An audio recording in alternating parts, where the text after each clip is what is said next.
Muito bem, rapaziada, muito bem, é isso, estamos ao vivo, estamos começando o Desperta ECL hoje, 7 de agosto, 7 horas da manhã em ponto. Muito obrigado a todo mundo que está por aí, bem-vindas, bem-vindos, está começando a semana, segunda-feira, tá acordado já, ô Pedro Falcão? Tá acordado? Sem a camiseta do Grêmio. Ô Pedro Falcão, Cuiabá ganhou do Flamengo e o Grêmio não ganhou do Flamengo. O Grêmio perdeu pro Vasco. 3-0. O Grêmio perdeu pro Vasco. O Grêmio perdeu pro Vasco. Aliás, um abraço pros meus amigos vascaínos, tá? Parabéns. O Vasco conseguiu ganhar um jogo e ganhou do Grêmio. Pior que eu tava assistindo o jogo, tinha saído pra pegar uma bicicleta do meu filho que queria passear de bicicleta, voltei, tava 1-0, nem vi o gol, desliguei a televisão, falei, tá bom, não vai pra lugar nenhum esse negócio. Aí o Grêmio perdeu pro Vasco, aí o Cuiabá vai lá, ganha do Flamengo. É inacreditável. Tem Flamengo e Grêmio esse ano ainda? Tem, né? Tem 2 jogos esse ano ainda, né? Tem jogo da Copa do Brasil e tem jogo do retorno do Brasileirão. Vamos ver, será que dá, ô Pedro Falcão? Ó, rapaziada, quem tá chegando por aí, vai deixando seu like, muito obrigado pela companhia de todo mundo. Estamos começando o programa em toda a rede do ICL Notícias, também lá no canal do Eduardo Moreira, no canal do Leandro Demori e também na nossa rede, na TVT, televisão aberta, São Paulo e Grande São Paulo, na Rádio Brasil Atual. Quem gosta de acompanhar esse programa pelo rádio, muito bem-vinda, muito bem-vindos, muito obrigado a todo mundo que está nos ouvindo pelo radinho e também na TV Quirimurê, lá na Bahia. Temos muitos assuntos hoje. Uma coisa importante hoje, antes da gente entrar em qualquer outra coisa aqui, deixa eu deixar um pouco maior aqui, né? Aliás, 2 eventos adiados, né? 3 recados para começar o programa. Primeiro recado, hoje a gente termina o Desperta ECL e como tradicionalmente a gente faz, quando termina o programa, vocês pegam o link do ICL Notícias Primeira Edição para assistir o ICL Notícias Primeira Edição, certo? Então, tecnicamente, temos um link aqui do Desperta e temos um link para o ICL N1.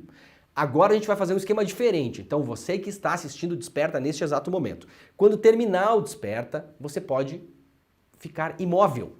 Não se mexa, não faça nada.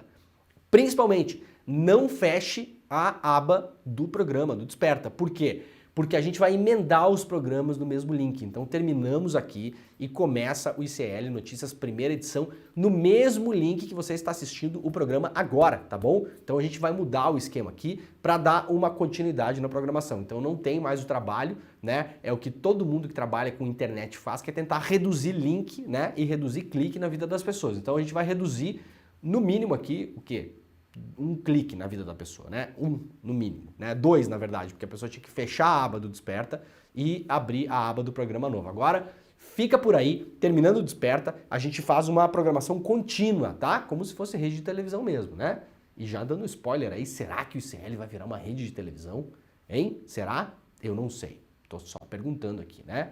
Será? Vocês acham? Vocês podem responder nos comentários, aliás. Vocês acham que o ICL deveria virar uma rede de televisão? Quem acha? Quem acha que deveria pode colocar nos nossos comentários aí. Outros 2 recados importantes.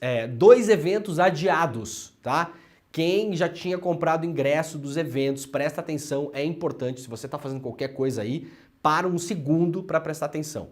Quem comprou ingresso dos eventos, quem já tinha comprado pacote, reservado hotel, tudo, infelizmente os eventos serão adiados. Primeiro evento que será adiado, o Brasil vai virar a Argentina, evento adiado por enquanto, tá bom, gente? Não vai acontecer esse ano mais, o Brasil já não vai mais virar a Argentina esse ano, né? O segundo evento adiado, importante, esse a data ainda a confirmar, vai ficar a data em aberto os 2, na verdade, né? O Brasil vai virar a Venezuela, também adiado o evento, Pedro Falcão, tá? Então, quem já tinha comprado o pacote, né, lá da CVC, né? Quem tinha acreditado no Bolsonaro, quem tinha acreditado no Paulo Guedes, nessa galera toda, né? Esses influencers de mercado, os eventos, o Brasil vai virar a Venezuela e o Brasil vai virar a Argentina, estão, por enquanto, foram empurrados para frente, né? A gente não vai dizer cancelados porque a gente vai querer fazer essa piada de novo aqui, né? Então, dá uma segurada aí que esses 2 eventos não vão acontecer por enquanto, tá? Na semana passada. E aquele evento das igrejas fecharem O evento, o PT vai fechar as igrejas, também cancelado. Temos vários eventos cancelados. Brasil vai virar a Venezuela, evento cancelado. Brasil vai virar a Argentina, cancelado. PT vai fechar as igrejas, cancelado. Por enquanto, né? Não vai acontecer. E a clínica de aborto nas esquinas aí? Também não vai acontecer. Então, assim, o pessoal que comprou os pacotes, né? Entre em contato com a sua agência de viagens, porque os eventos foram cancelados, tá bom? Na semana passada nós vimos as agências de risco elevando a nota de classificação do Brasil, ou seja, colocando o Brasil como melhor pagador. Aliás, teve uma agência de risco aí que rebaixou a nota dos Estados Unidos. Então, possivelmente, se você comprou o pacote Brasil vai virar Venezuela e Brasil vai virar Argentina, se você comprou esses 2 pacotes de viagem, você pode entrar em contato com a sua agência de viagens para mudar para o evento Brasil vai virar os Estados Unidos, tá? Então, fica ligado nisso, entra em contato com a sua agência de viagem que deu problema no meio do caminho, né? Notícia trazida lá pelo Globo de hoje. Captações de empresas no exterior este ano já superam o volume total de 2022. Emissões de títulos somam 5,85 bilhões, reflexo de uma percepção mais favorável ao Brasil. O que está acontecendo, Pedro Falcão? Por parte de investidores estrangeiros e da retração do mercado local. Outro evento adiado, dólar vai a 8, né? Esse evento não acontece mais, né? A princípio, né, gente? Dólar vai a 8, evento adiado, então, de novo, entre em contato com a sua agência de viagens. Os eventos, Brasil vai virar Argentina, cancelado. Brasil vai virar Venezuela, cancelado. Dólar vai a 8, cancelado, tá bom? E se você comprou dólar no ano passado, influenciado pelo seu... Como é que chama esses influencers de dinheiro aí? Otários? Não, otário é o cara que compra. Bom, tudo bem, não pode falar otário esse horário da manhã, Pedro Falcão, 7 e 6, só depois das 7 e meia que a gente fala otário aqui. Se você for influenciado pelo seu coach de finanças, né, eu sugiro que você cobre dele agora, né? Pegou lá o coach de finanças da Jovem Pan, né? Pegou lá o coach de finanças lá no Twitter, sei lá onde, né? Na Invest Money, sei lá o que sites aí que vocês andam frequentando. Vocês também, né? Depois que o computador fica cheio de vírus, vocês reclamam, né? Vocês entram em cada lugar, as pessoas às vezes parecem o Oswaldo Eustáquio, né? Entrando no submundo da internet até queimar o computador. Ó, se comprou dólar no ano passado a 5, sei lá quanto, agora o dólar tá 4 e pouco, né? Já perdeu um dinheiro aí, perdeu 10%, 15%, 20%, né? Se deu mal, problema seu também, não tem nada que ver com isso, porque se você ganhasse dinheiro com dólar, você não ia repartir com ninguém, que eu sei que você ia fazer isso, tá bom? Então, evento, dólar vai a 8, cancelado também, né?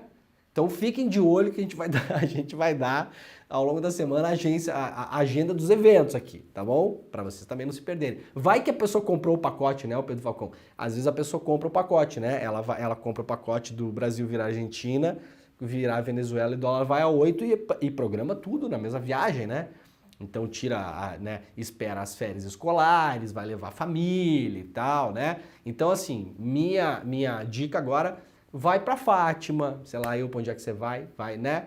Vai para os Andes enquanto eles ainda existem, né? Porque a gente vai ver agora que o negócio pode derreter, então aproveita nos próximos 10 anos, tá bom? Eventos cancelados. E aí, agora, falando sério, lembrando que no final do programa vocês fiquem aí, porque a gente vai emendar o ICL Notícias primeira edição.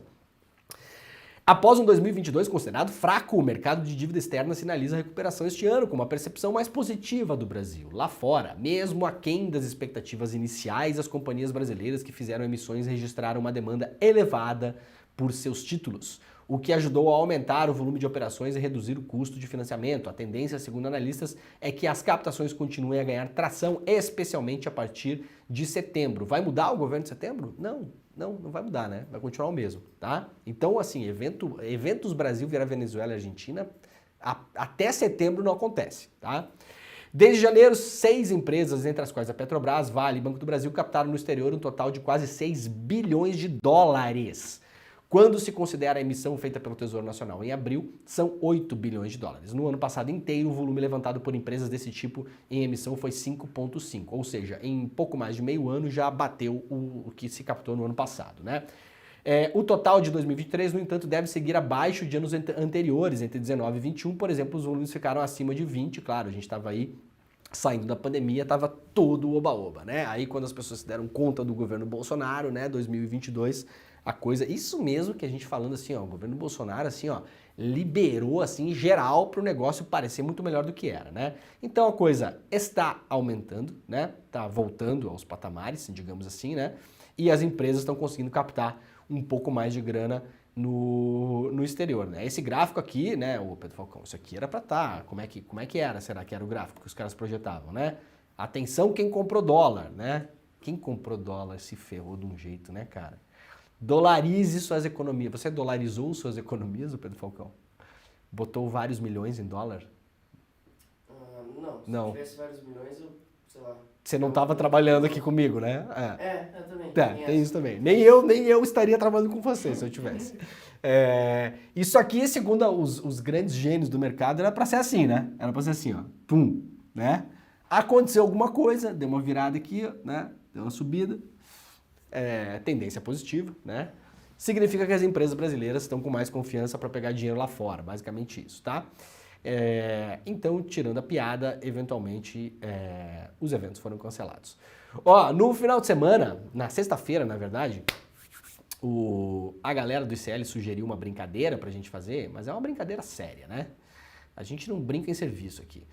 Vocês viram, eventualmente, que o senhor Merval Pereira, né, o colunista do jornal o Globo e também comentarista da Globo News, aliás, nunca é contradito o Merval Pereira, ele vai pro ar na Globo News lá, falou, tá falado, né?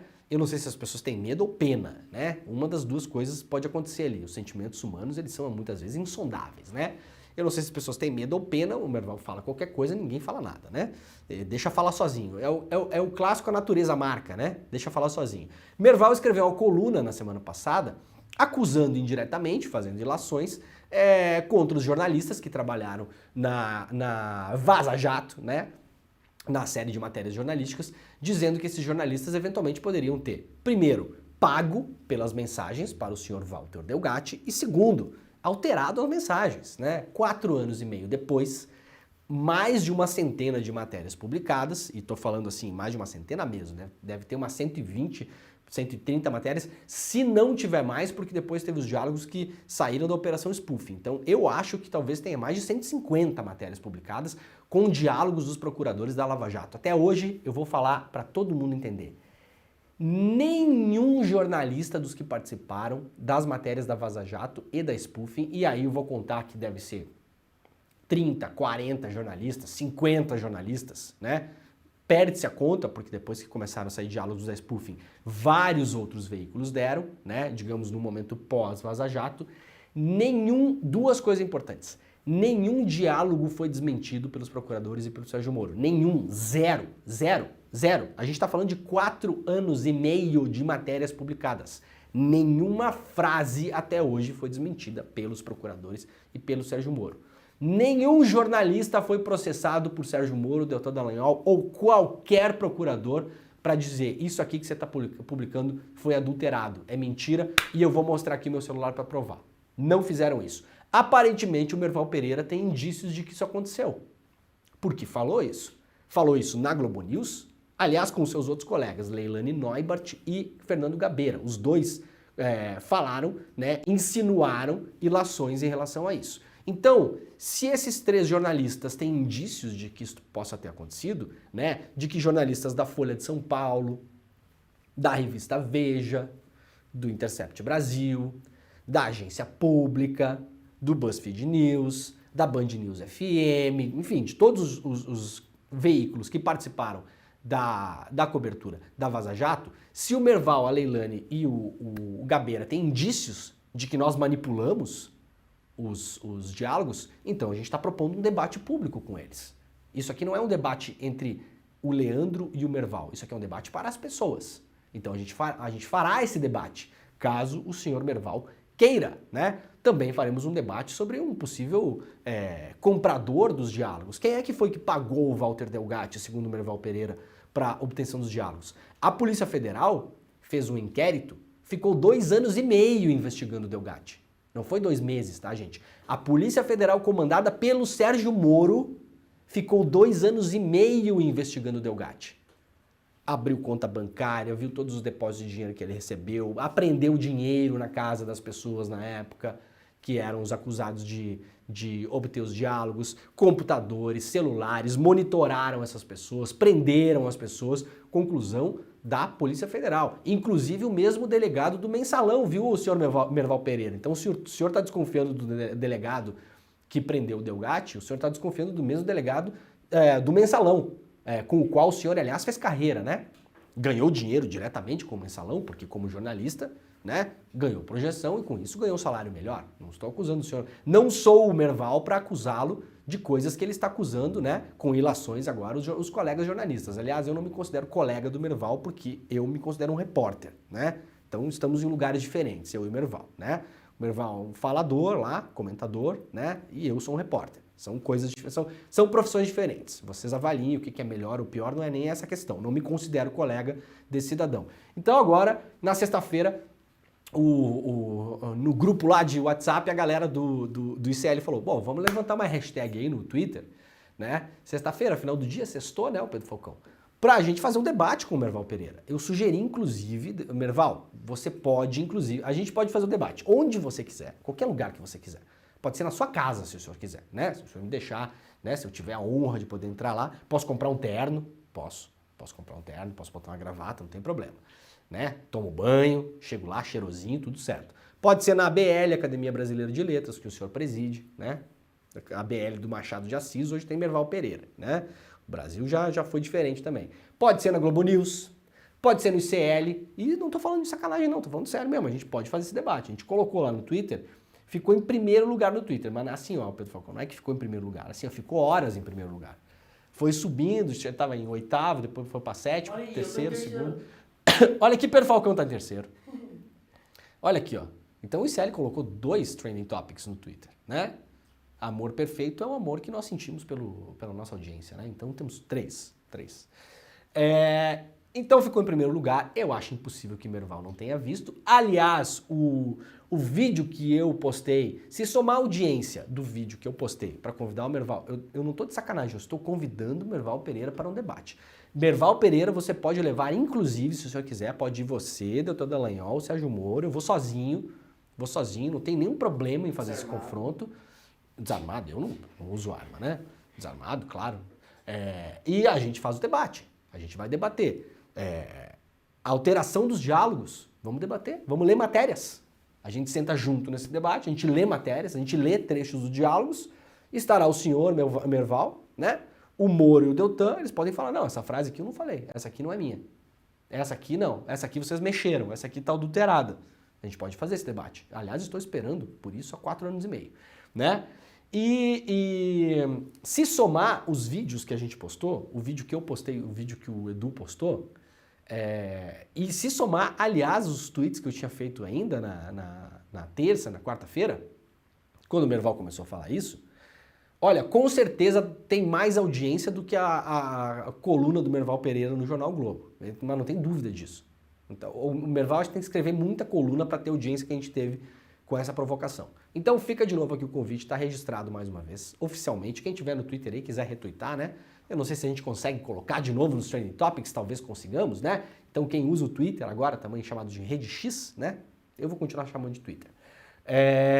Pode twittar se você quiser, tá bom? Aceita Merval. Aceita Merval. Vamos lá, vamos ter essa conversa. Muito bem, ó, com 37 graus, onda de calor no inverno dos Andes liga alerta para mudança climática. Notícia publicada pelo Estadão Conteúdo que eu peguei aqui na Gaúcha ZH, lá no site da antigo Jornal Zero Hora, né? Rádio Gaúcha, Jornal Zero Hora. O calor excepcional de inverno nas montanhas andinas da América do Sul chegou a 37 graus, o que levou os cientistas locais a alertarem que o pior ainda está por vir. A onda de calor na região central dos Andes chilenos está derretendo a neve abaixo de 3.000 metros, o que terá efeitos colaterais para as pessoas que vivem nos vales e jusante que dependem da água do degelo durante a primavera e o verão. A terça-feira, 1º de agosto, foi provavelmente o dia de inverno mais quente no norte do Chile em 72 anos. De acordo com Raul Cordeiro, cientista climático da Universidade de Groningen. Segundo ele, os 37 graus registrados na estação Vicuña de los Pimientos, na região de Coquimbo, foram causados por uma combinação de aquecimento global, El Niño e rajadas de vento do leste, conhecida pelos habitantes locais como ventos do estilo terral, que trazem um clima quente e seco. Terral, quem surfa sabe, né? O que é o vento terral e o vento maral, Pedro Falcão? Não sabe. Não surfo. Não sabe. Ô, chat, o que é o vento terral e o vento maral? Pergunta pro chat quanto que tá na cidade deles aqui, ó. Quantos graus tá na cidade de vocês? Onde vocês moram? Coloca pra gente no chat. Onde vocês moram e quantos graus fez na cidade de vocês ontem? Pra gente ter uma ideia. Vento terral é o vento que vem do continente e vento maral é o vento que vem do mar. É verdade, cara.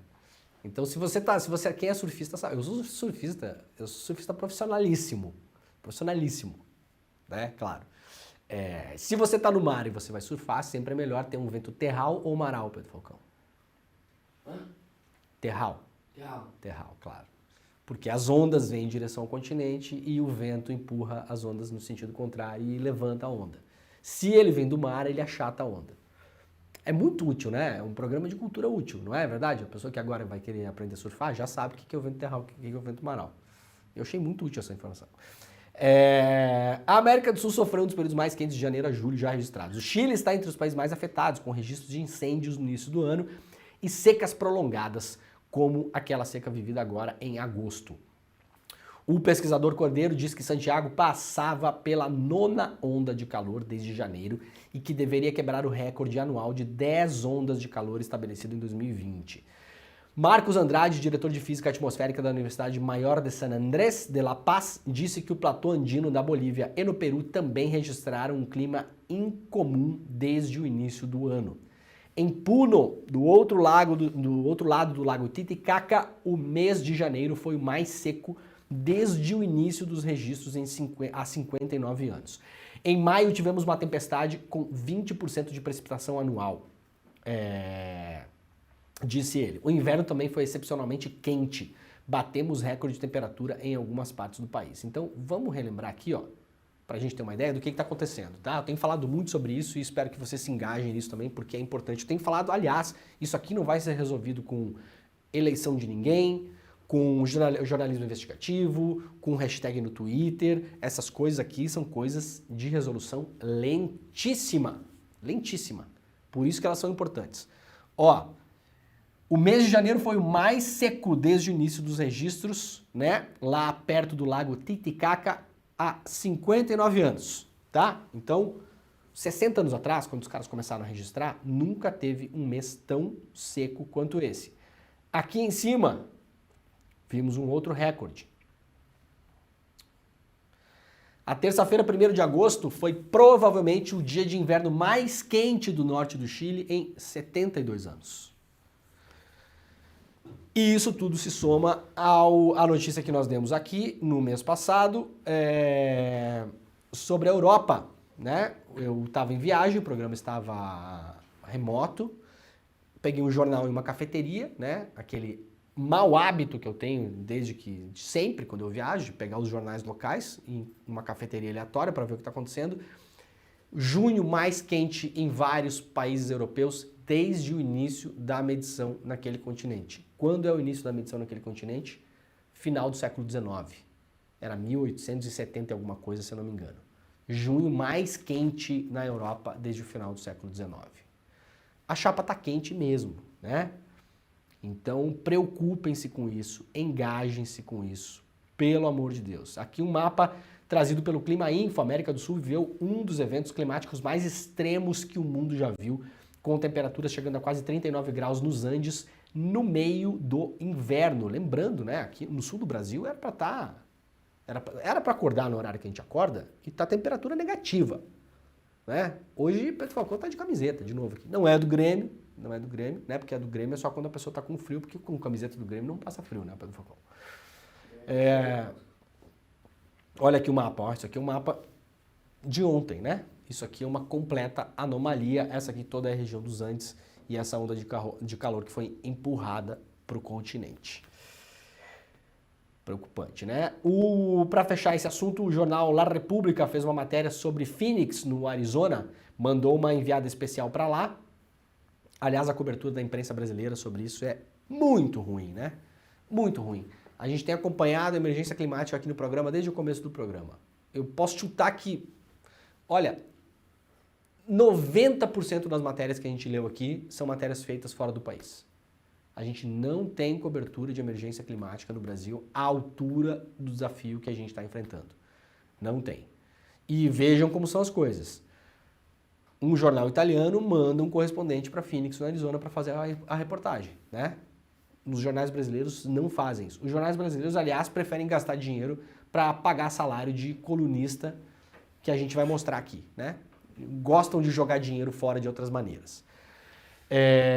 E aí a matéria mostra, claro, que Phoenix, no Arizona, está há 2 meses vivendo com temperaturas acima de 40 graus. Até os cactos estão morrendo de calor. Tem foto dos cactos aqui, ó, totalmente quebrados, né, sem água. E na semana retrasada, nós já mostramos aqui uma reportagem do Fantástico, uma das únicas que foram feitas pelo jornalismo brasileiro nos últimos tempos que a gente tem mostrado aqui, mostrando também Phoenix, Arizona, onde empresas de construção, principalmente, que contratam trabalhadores que fazem obras na rua, né, no sol, estão contratando ônibus para deixar os ônibus estacionados do lado do canteiro de obras para as pessoas poderem ficar no ar-condicionado no miolo do dia, porque não tem condições de ficar na rua para trabalhar. Gente, ônibus com ar-condicionado não vai resolver nada. Não vai resolver nada. Aliás, ar-condicionado ajuda a esquentar mais a atmosfera, né? Uma matéria muito rápida de contexto para a gente também lembrar das coisas, porque este programa também trabalha com memória, uma matéria lá uma reportagem do The Wall Street Journal sobre o Uber, mostrando o cenário que o Uber legou para a humanidade, né?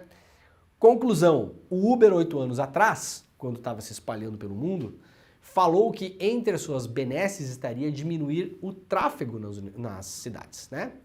Porque as pessoas deixariam seus carros em casa e começariam a andar em Uber, né? Começariam a andar em 1, 2, 3 pessoas dentro de um Uber.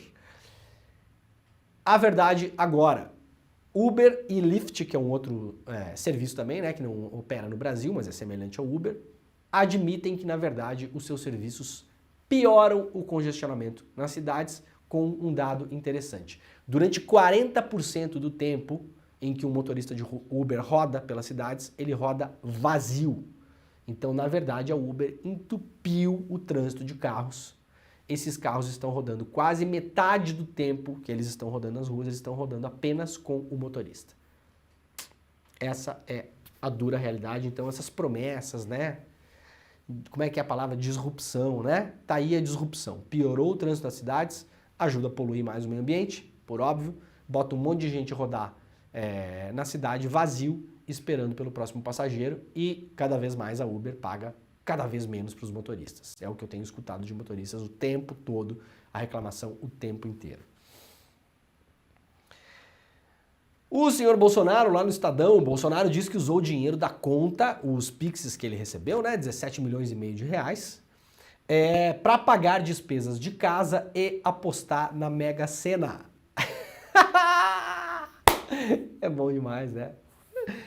Ai, como é gostoso ler isso, gente. Cara, não, sério, você que fez o Pix pro Bolsonaro, você merece um prêmio, né? Merece um prêmio. Tem que pensar que prêmio a gente poderia dar para essas pessoas. Ô, chat, fala que prêmio que a gente daria pra pessoa que mandou Pix pro Bolsonaro. Tem gente defendendo até agora, inclusive. Tem gente defendendo, falando que tem que mandar mais mesmo. Que tem que mandar mesmo. Manda mesmo. Qual bicho tu acha que o Bolsonaro vai jogar no jogo do bicho? Boa pergunta. Sendo Bolsonaro, menos no viado, né? Viado não vai jogar, né? Viado não dá. Não, a canetinha treme em cima, né? Não sei por quê, treme, né? Dá uma tremida ali, né? Bolsonaro, que cara espertalhão, né? Isso a gente não pode falar, né? Tem coisas que eu falo do Bolsonaro que é verdade, gente. Bolsonaro é um líder popular de massas, é verdade, né? Ele é um cara carismático, não pra mim, eu não acho, mas ele é um cara carismático para as pessoas que gostam dele, né? Tem político que tem carisma, tem político que não tem. Esse final de semana, um monte de gente passou o final de semana falando do Zema, né? Eu não vou falar do Zema aqui, não quero saber do Zema. Zema é um assunto que não me interessa, né? Aliás, o Zema falando mal do Nordeste, por vias tortas, é até bom, deixa falar, porque se um dia ele quiser ser presidente da República, ele vai tomar 98% a zero no Nordeste, basicamente, né? Então deixa falar, né? Excelente atitude eleitoral, viu, governador de Minas? Segue aí. E o Bolsonaro é esperto, cara. Ô, Pedro Falcão, o Bolsonaro é espertalhão, cara. Você já teve essa ideia de fazer isso aí? O cara pediu Pix pra pagar multa na justiça. Vamos relembrar a história? Não pagou. Não pagou e confirmou que não pagou até agora, tá? Não pagou nada. recebeu 17 milhões e meio de reais. 17 milhões e meio de reais. Aplicou, segundo o COAF, não é o que eu acho, não é a opinião do Che Guevara, não é a opinião do Allende, não é a opinião de ninguém. Da Evita Peron, é o que eu acho, não é o que eu acho. É o que o COAF falou, tá bom? Aplicou 17 milhões de reais a juros de 13,75% ao ano. O juro do Campos Neto. Então, assim, o Bolsonaro pegou o teu dinheiro, tá? Pegou o teu dinheiro, para dizer que ia fazer uma coisa. Não fez. Pegou o teu dinheiro, que você que doou o Pix pro Bolsonaro, poderia aplicar no Tesouro Direto, porque o Tesouro Direto está liberado para qualquer cidadão brasileiro.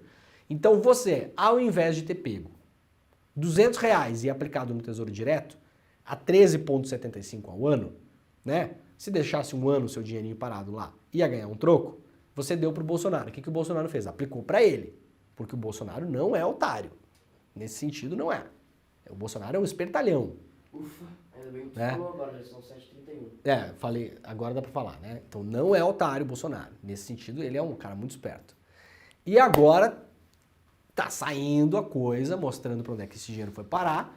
Saiu matéria esse final de semana mostrando alguns lugares onde esse dinheiro tá indo parar. Parte do dinheiro saiu da conta do Bolsonaro, foi parar na conta da Michelle, por exemplo. A Michelle vai pagar a multa do Bolsonaro? Por que ele tá transferindo esse dinheiro pra ela, né? E parte desse dinheiro foi parar numa lotérica. Aí, pô, como assim foi parar numa lotérica, né? Bolsonaro distribuiu diretamente para a própria família parte dos 17 milhões que arrecadou via Pix, né? A Michelle Bolsonaro aí recebeu, por exemplo, 10 pagamentos que somam 56 mil reais, né? É pouco, é pouco. Talvez apareça mais. Mas, gente, não importa o valor. Não importa. Não importa o valor. A suspeita do COAF, que envolve lavagem de dinheiro, não tem um limite onde você pode ser corrupto. No caso da hipótese do Bolsonaro ter praticado corrupção, tá? Porque as pessoas ficam... A gente está muito acostumado no Brasil com um escândalo, né? Tem que ser muita coisa. Não, meus camaradas. Não tem um limite que a Polícia Federal vai falar assim, o senhor fez lavagem de dinheiro só de 200 mil. Então tá. Só o Moro, né, que perdoa, né? O Moro perdoou o Onyx Lorenzoni. Vocês lembram dessa história? Não separei aqui. O Moro perdoou o Onyx, né? O Onyx tinha admitido que tinha feito caixa 2, que tinha feito lá, pegado uma grana, acho que era 100 mil reais, né? Aí o Moro falou que estava perdoado. Tá tudo certo. Lembrando que o Moro e o Onyx foram colegas no governo Bolsonaro, 2 ministros, né? Então não tem limite, entendeu? Pegou 17 milhões, passou só 56 para Michelle. Então tá bom, então beleza. Não é beleza, né? O COAF apontou que as transferências foram feitas entre 1º de janeiro e 4 de julho, provavelmente possuem relação com a campanha de arrecadação do Pix, né? Pelo Twitter, Bolsonaro afirmou que as despesas para os familiares ocorreram antes da campanha do Pix. Os pagamentos para Michelle foram para despesas diversas dela, das 2 filhas e da casa. Bolsonaro postou isso lá no Twitter, né? Os pagamentos feitos por Bolsonaro, foram destacados pelo COAF como parte das suspeita do COAF, burla fiscal e lavagem de dinheiro. Na avaliação dos analistas do órgão, Bolsonaro não explicou a transferência feita para a síndica do condomínio onde o deputado Eduardo Bolsonaro mora. Quem depositou dinheiro pro Bolsonaro, tá bom? Foi pra Michelle, foi pra síndica do condomínio do filho, né? Que o dinheiro foi parar na mão da síndica do condomínio do filho?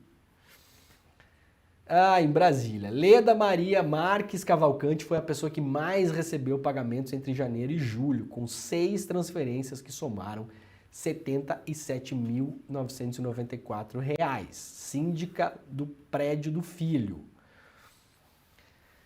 O COAF também citou 7 pagamentos suspeitos que somam mais de 14 mil reais para a Casa Lotérica Jonathan e Félix Limitada. A empresa, localizada em Eldorado, no interior de São Paulo, está em nome de Ângelo Guido Bolsonaro, irmão do presidente. Então você que mandou Pix pro Bolsonaro, o Bolsonaro mandou Pix pro irmão dele também, tá? Para a agência lotérica do irmão dele. O Bolsonaro alegou que os pagamentos foram feitos para um sobrinho que trabalha na lotérica. A maioria dos depósitos são múltiplos do valor da aposta de 7 números da Mega Sena. Por 2 vezes eu fiz a quadra nos últimos meses. Daí na contabilidade os valores são múltiplos. É espetacular, né, cara? Pra quem é velho como eu, vai lembrar do Anões do Orçamento, né? O Pedro Falcão não lembra.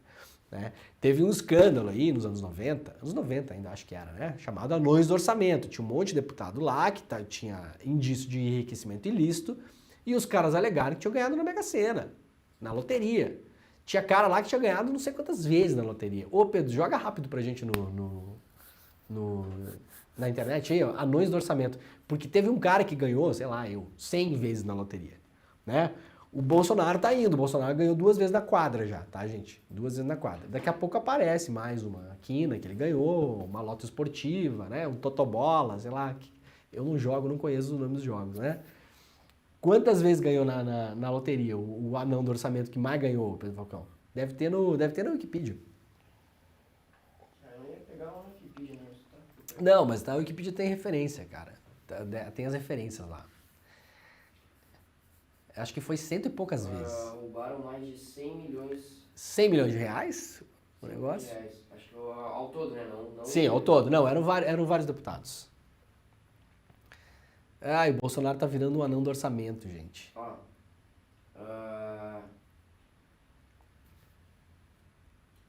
Na casa do José Carlos Alves dos Santos, ao denunciar as irregularidades, fez desmontar o esquema, mas ele próprio foi preso e acusado de assassinar a esposa, Ana Elizabeth, no Franco. Tá, não, isso não interessa. Procura quantas vezes ele ganhou na coisa aí. Daí me fala a hora que tu achar. Tá. Senão as pessoas não te ouvem direito aqui e fica conversa de maluco. Lá no DCM, COAF vê possível lavagem de dinheiro embolada do Pix do Bolsonaro. Doador não lembra de depósito. O Conselho de Controle de Atividades Financeiras do COAF identificou movimentações suspeitas envolvendo as doações de Pix do Bolsonaro. As informações são do Estadão, né? As movimentações, segundo o relatório do órgão, foram encontradas na mesma conta bancária em que o capitão reformado recebeu 17 milhões oriundos de campanha de Pix.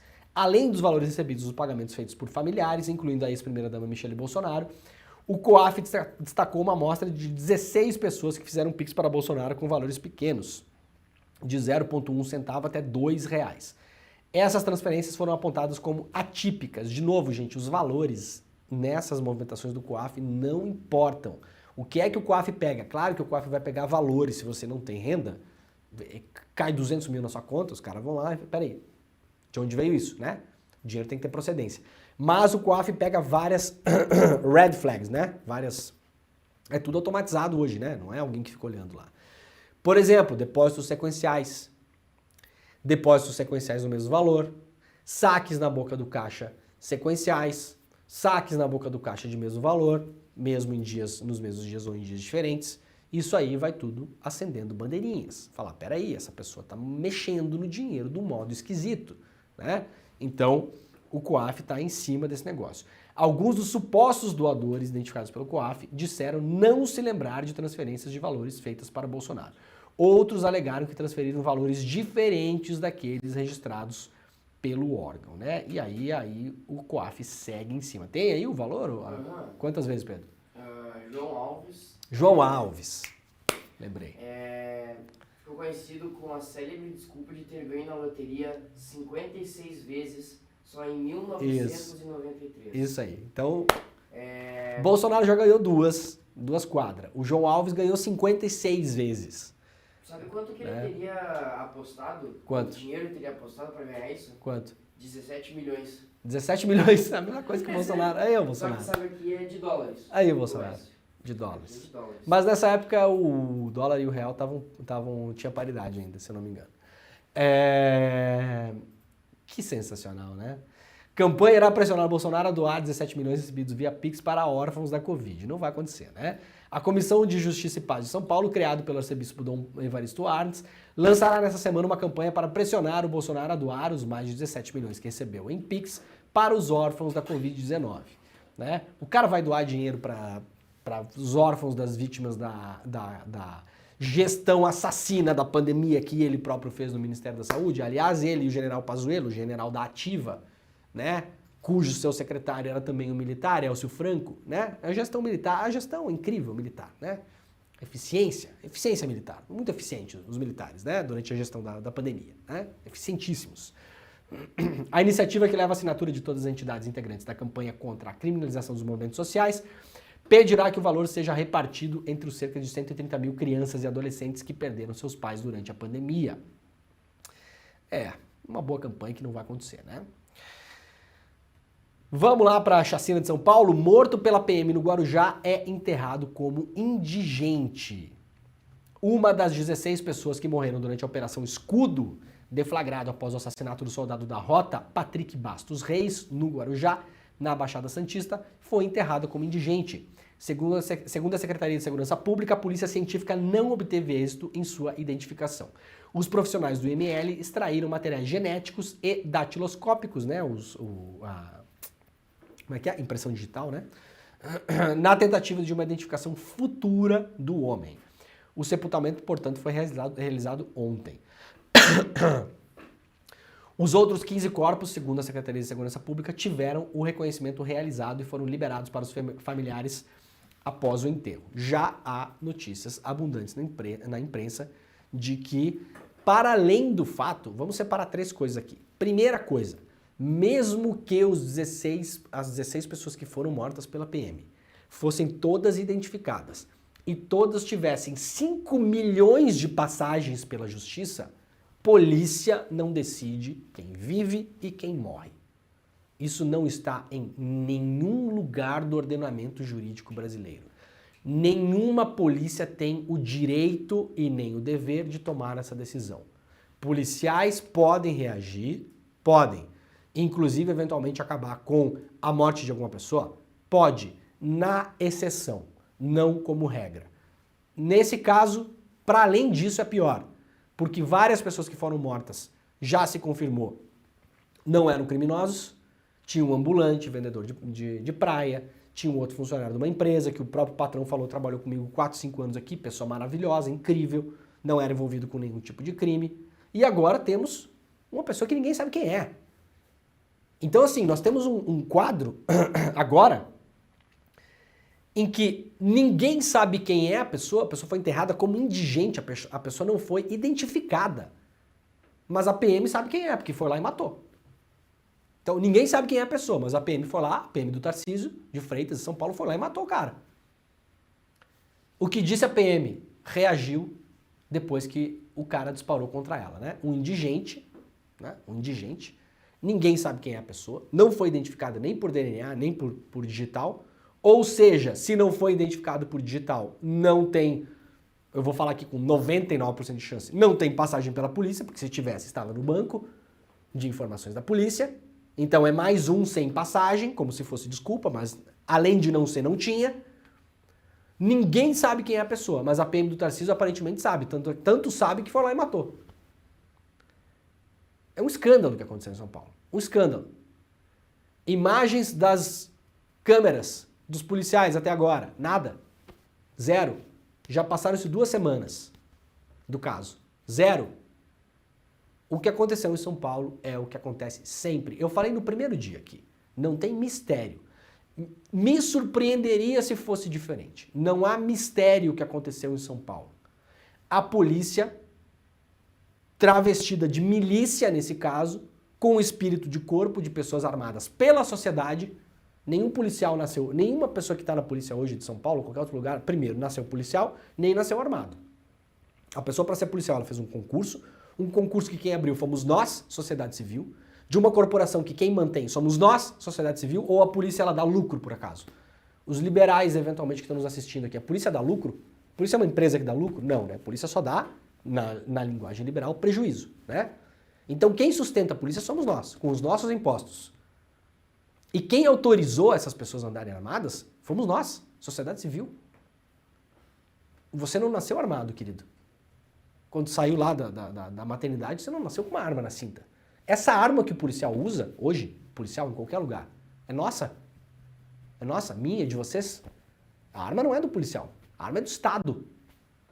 Ele está investido de modo temporário com um porte de armas para proteger a população, não para sair matando por aí. Não está escrito em lugar nenhum que isso é possível. Aliás, isso é proibido. Isso é crime. Câmera de segurança, câmera dos policiais até agora, ninguém viu, né? Ninguém viu. A própria investigação já falou que vários policiais estavam com as câmeras desligadas ou não estavam usando, né? Convenientemente. Que estranho, né? Que nesse caso não está usando, né? Que incrível. Câmeras do uniforme dos PMs envolvidos na chacina do Guarujá estavam desligadas. Reporta aqui o Diário do Centro do Mundo. Todas. Todas elas. Os vídeos dos agentes presentes nas cenas das primeiras mortes, o MP solicitou, né, ao Pedro Falcão, os vídeos dos policiais. Ora, vocês estão indo para uma operação policial contra o crime, vamos colocar aqui em 1000 aspas, né? Mataram um monte de gente. A primeira leva foram 8. Então a gente quer as câmeras, porque a polícia está falando que só reagiu a tiros, foi confronto armado. Desculpa de sempre. De sempre. Por que é que cola essa desculpa? Porque a palavra do policial basta. É assim que funciona. O policial chega lá na delegacia, matou um cidadão e fala, foi confronto armado, nós só reagimos. Os caras nos receberam a bala, a gente reagiu. O delegado vai lá e escreve isso. E pronto. E acabou. É assim que funciona. É exatamente assim que funciona. Aí o Ministério Público, que tem como dever fazer a fiscalização das operações policiais, pediu as câmeras. A resposta oficial do órgão Polícia Militar de São Paulo, é de que não há imagens disponíveis, pois os policiais envolvidos nos casos não estavam utilizando as câmeras durante a parte do patrulhamento, segundo a Folha de São Paulo. Apesar da obrigatoriedade do uso de câmeras corporais na rotina da Polícia Militar, não existem imagens das primeiras mortes ocorridas no Guarujá. O governador Tarcísio havia anunciado que as imagens das câmeras acopladas aos uniformes seriam usadas nas investigações sobre supostos abusos. Então não tem câmera. O Tarcísio, no primeiro dia dessa operação, ele foi fazer uma coletiva de imprensa, ele falou que estava extremamente satisfeito com a operação. Já tinha 8 mortos em cima da mesa do governador nesse dia, tá? Hoje são 16. Sabemos, inocentes foram mortos e até um indigente foi morto. Tarcísio falou que a operação era extremamente profissional e que a polícia não havia cometido nenhum excesso. Essas foram as 3 frases que o governador de São Paulo falou no primeiro dia da operação. E aí, governador? E as câmeras que o senhor ia mostrar? Para mostrar que, no caso dos 16 mortos, por 16 vezes os policiais foram recebidos a bala, nas 16 vezes reagiram, nessas 16 vezes mataram 16 pessoas e nenhum policial ficou ferido. Nenhum. Que se saiba até agora, né? Aliás, uma policial feminina ficou ferida nessa operação escudo toda. Não está claro ainda se foi durante esses 16 assassinatos ou foi em outro momento. Tá bom? Então, assim, a polícia é extremamente eficiente, porque você for recebido 16 vezes a bala, não aconteceu absolutamente nada com os policiais. Ora, governador, ninguém aqui é otário, tá bom? A sociedade brasileira está cansada de saber como funcionam essas operações. Nessa semana que teve a operação na Bahia, com vários mortos também. Vários mortos. Há dias, inclusive, a Bahia vem passando por isso. Bahia, governo do PT, pra gente lembrar. Né? O que mostra que a violência é suprapartidária. Por que eu não estou falando da Bahia com a mesma ênfase? Porque pelo menos o governador da Bahia não saiu a campo falar que estava extremamente satisfeito. E sim, isso muda muito as coisas, né? Isso muda muito as coisas. É claro que nos 2 casos tem que ter efetividade das investigações, mas o governador da Bahia, até onde se saiba, não saiu para comemorar, né? Não saiu para fazer festa. Não falou em eficiência policial, não falou em estar extremamente satisfeito e não falou que não havia excessos. Então tem diferença sim.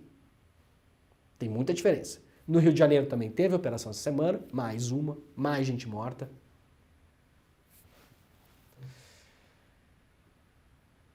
Não é mole, né? E aí aconteceu aquilo que a gente falou que ia acontecer aqui no programa. Falamos isso, quem acompanhou o programa semana passada, falei exatamente sobre o que o Guilherme Amado traz agora aqui no Metrópolis. Exatamente a mesma coisa. Se eu não me engano, foi no programa de terça ou quarta-feira da semana passada. Aliás, a semana retrasada, porque esse negócio está fazendo 2 semanas já, né?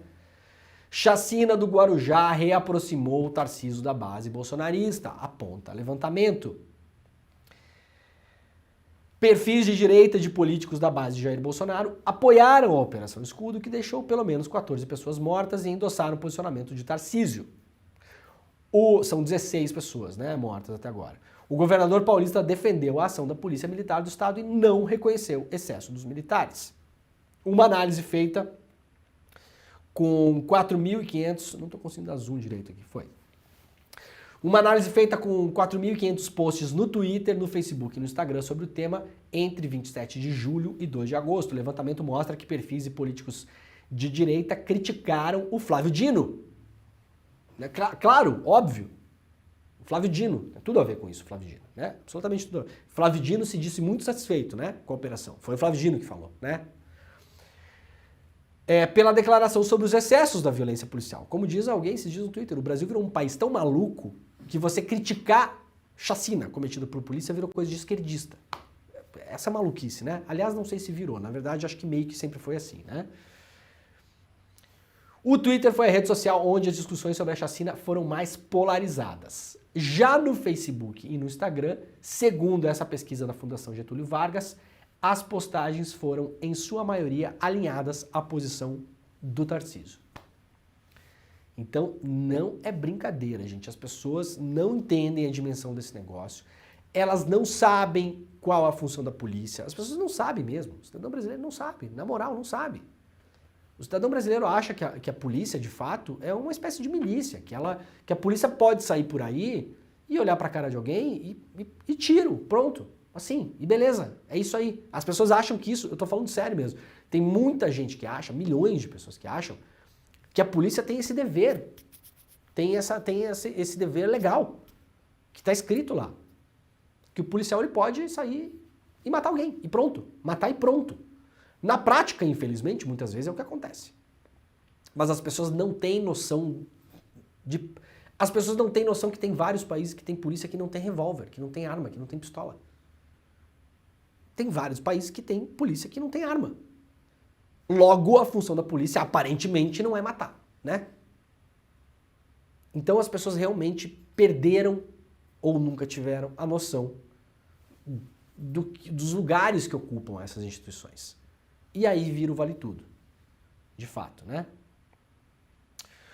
O Silvio Almeida vai acionar a ouvidoria para acompanhar as mortes da PM na Bahia, né? O ministro dos Direitos Humanos e Cidadania, Silvio Almeida, acionou a Ouvidoria Nacional dos Direitos Humanos para acompanhar a apuração de mortes cometidas por policiais na Bahia. Como eu falei antes, que é outro lugar que está tendo muitos assassinatos pela PM. Na última semana, ao menos 30 pessoas foram mortas pela PM da Bahia. Intervenções policiais que resultam em número expressivo de mortes não são compatíveis com um país que se pretende democrático em consonância com os direitos humanos, disse Silvio Almeida em nota. Lembrando, governo da Bahia, governo do PT. PT. A violência policial no Brasil ela é suprapartidária. Acontece em vários lugares. Nesse final de semana, mais um PM, vídeo horrível, eu não vou mostrar aqui, assassinou um cara porque a PM foi acionada para mandar o cara baixar o volume do som do carro. O cara tava lá, discutiu com a polícia. Você deve discutir com o policial? Eventualmente não. Você pode discutir com o policial? Pode. O policial é um funcionário público, está sendo pago por nós. É claro que você pode discutir com o policial. Dentro da civilidade, obviamente, você não vai passar da linha, lógico, como você não pode passar da linha com nenhum funcionário público. Não pode. Nem no atendente do INSS, nem um policial.